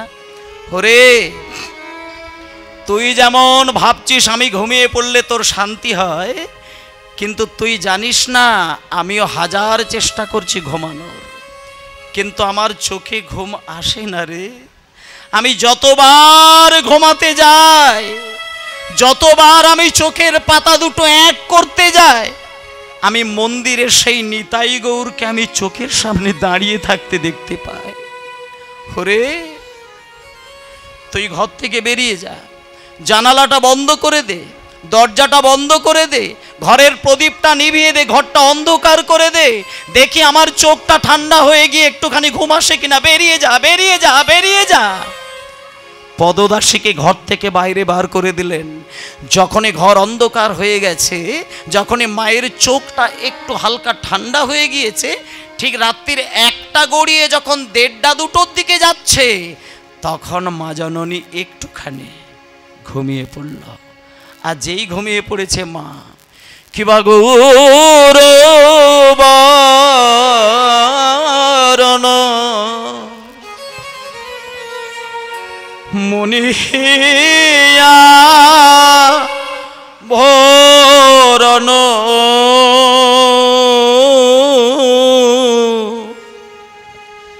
নাটুয়া মোহনবে,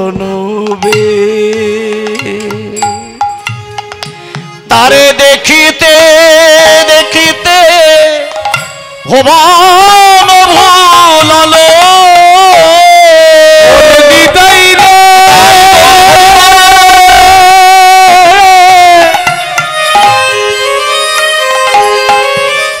ওরে গৌরী রে,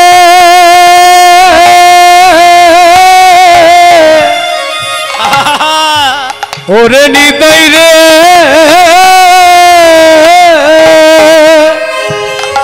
গৌরী রে,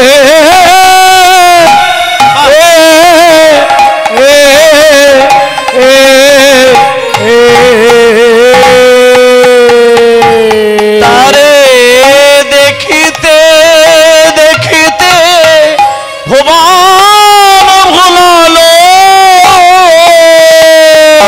তারে দেখিতে দেখিতে ভুবন ভুলাল, সকল দেশ টলল সকল দেশ। তারে দেখিতে দেখিতে ভুবন ভুলাল, সকল দেশ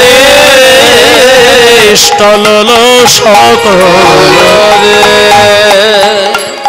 দেখুন দেখুন দেখুন, এইবার দেখুন, বেশি কিন্তু রাত মানে সকাল কিন্তু এখনো হয়নি মা, 1টা থেকে গড়িয়ে এখনো 2টো বাজে না, কিছুটা পার হয়েছে।